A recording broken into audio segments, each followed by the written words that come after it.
Hi Lewis, what were you dealing with out there today? How was that quali and how was the car? It was challenging as always qualifying for me. I'd been nowhere all weekend.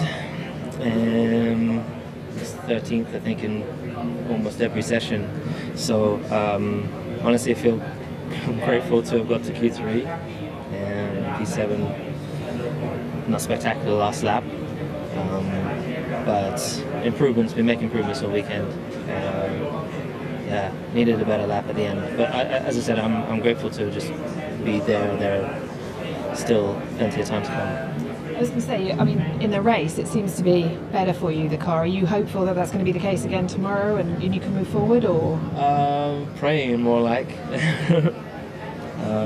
It's been trying to find the time and trying to bond with this car on a single lap is something that I'm finding very difficult at the moment. But we don't give up when there's a will, there's a way. We keep pushing, keep trying.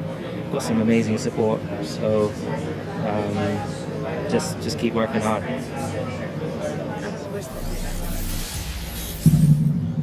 Charles, it's another P4. Were you expecting to be P4 today? Do you think there was any chance of being further up, or are you pleased with that? I'm far from pleased.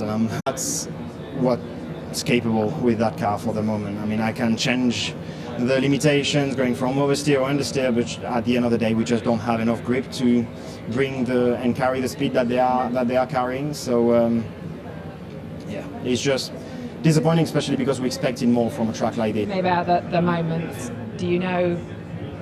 Nope. Move on. Okay. Let's talk about tomorrow then, because this is a fast car. There will be opportunities. We know this is anything but straightforward, this race. So how do you approach it? What are you thinking?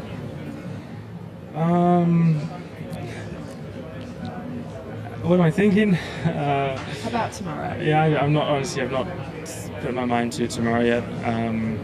Just disappointed with, I guess, with today. I mean, I know I have to look forward to tomorrow, and I'll go now and see my engineers, and we'll look ahead to what we can do tomorrow. But yeah, we know the car is good. We know the car is quick. Is there a chance you need a new gearbox? I have no idea. I just came back from the medical centre, so I got no idea. Last time you said your reset is to go and sleep. Is that the same this weekend? No, I mean, I go see my engineers and apologise and then see what we can do for tomorrow. Try and put a good plan in place. But tomorrow, gonna need a bit of luck. It's so difficult, it's almost impossible to overtake around here. So I'm not expecting anything magical. But we have a good car. If we can work our way up to the top 5, 6, I would say I'll be happy. I think Oscar wasn't on pole. Our pace was clearly not that much better than Max. Even George is not that far away. So I think to get close to them is not very realistic, but to try to get to the top 5 is probably our target. Against that wall, and he wasn't. Runs wide, bounces up on the curb, and it just spits you straight into the wall. I say it's a small error. It's actually a very costly error. Others have done something very similar. For him, is the way he hit that curve. I mean, that was a sensational lap. It was unexpected from the outside. Was it expected in the team? Did you think you could do that? No, not really. Honestly, after FP3, I mean, I quickly looked at the data difference in FP3 and I immediately just turned it off. And I was like, well, that's going to be very hard to do. But yeah, somehow when it just cools off again, it just seems to give most of the other teams more performance, which clearly shows that when tires are running hot and overheating, McLaren is on another level. But you still have to put the lap together, and you did today. I mean, it was sensational. I mean, any flashbacks to that year where it was almost on the line and you lost the last corner at all? I mean, there were a few reasons behind it in 21 why, in hindsight, of course, why I went off, which we don't need to speak about it now, but you learn from it. Yeah. So when I was in my final lap, I knew that, once I came out of turn 22, that I said, okay, that's fine. Like, nothing weird can happen in the last corner. And then I just found a little bit more in the last corner again, and basically that has been the story of my qualifying in Q1, Q2, Q3, every time just a little bit better. And the team also gave me like nice little tips and some corners stuff to try, to optimize the balance a little bit more, and it all worked out well. Where does that pole rank for you in polls you've done, in terms of where you are with this car, how much there's been a struggle, and that it's such a difficult circuit? Where does it rank among all your polls? Surely it must be high up there with how difficult it is to find that sweet spot in the car. So yeah, I'm happy with it. I just find it really difficult to say if it's a top 5. Or, it's always very tough. But it was good. It was nice. It was sensational. Well done. Thank you. Thanks. Up there, obviously, podium last time. Are you encouraged by the progress from last year? Yeah, I think the car seems to be, stable now. It's a good platform to work with. Also, Kimi P5, he had a massive mistake in first sector. Would have been 2 tenths quicker if that wouldn't have happened. So it's P4, P5 for a rookie. Really decent result with P3 and P5. And let's just quickly talk about tomorrow. Is George in the fight for the win? I think realistically the McLarens were so in a different league on the long runs. But also in Bahrain they were, and they weren't so, we were much closer. So let's see what happens tomorrow. Thank you very much. Cheers. Hi Kimi, how are you? Hello. Big smiles, P5, are you pleased with that? A bit disappointed, to be honest. Are you? Yeah, because last lap I did a big mistake in 1 and lost about 3.5 tenths. So it was not ideal, but overall still decent performance, P5. So looking forward to tomorrow. It's a really decent performance, and when we were chatting about the rookies earlier, I mean, you've got a solid 30 points already. It's astonishing, really. Yeah, I mean, we had a good start of the season.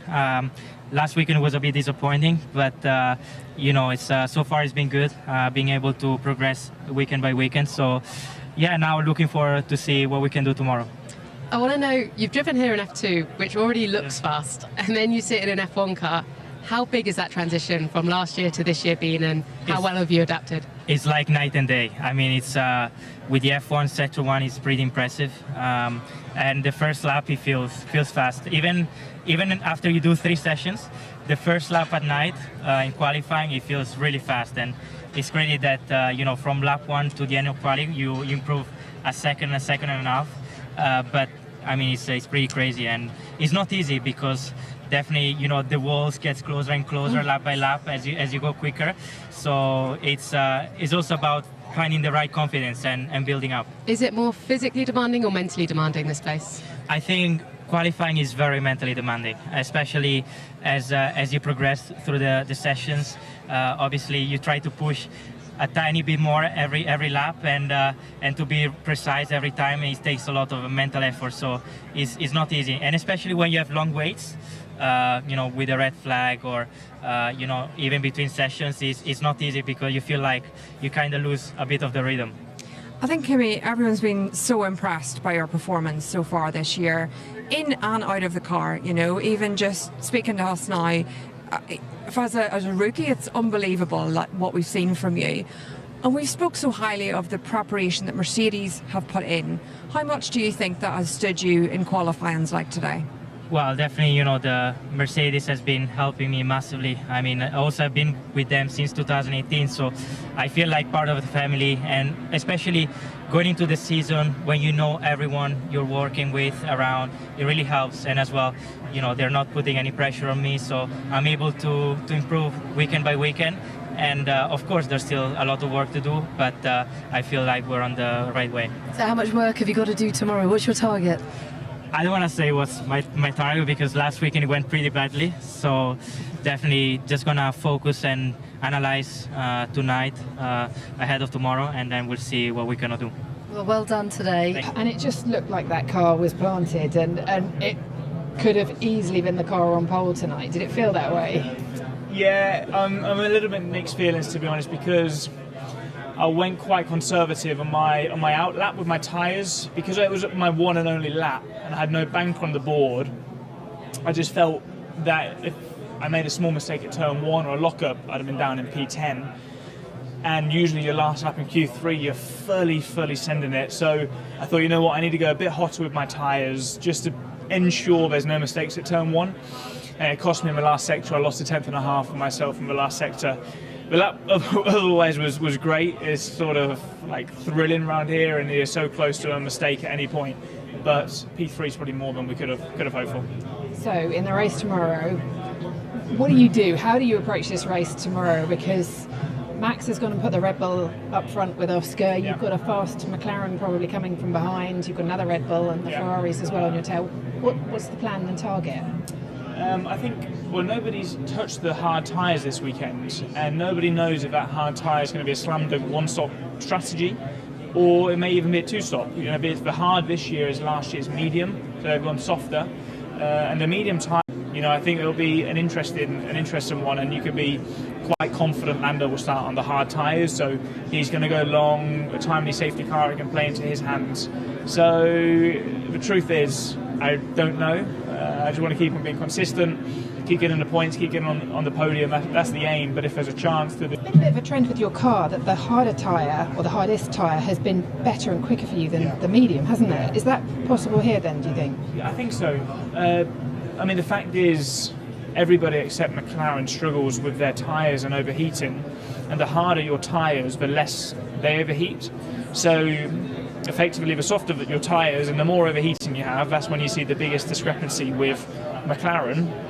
But then as you go through qualifying, the temps cool down, everybody closes up, but then you get to the race and your tyres start overheating again, that's when McLaren take their steps. So you'd like to think when you put the hard on, sorry, you're smiling there. When you put the hard tyre on, it all becomes much easier and less overheating. Thanks, George. Thank you.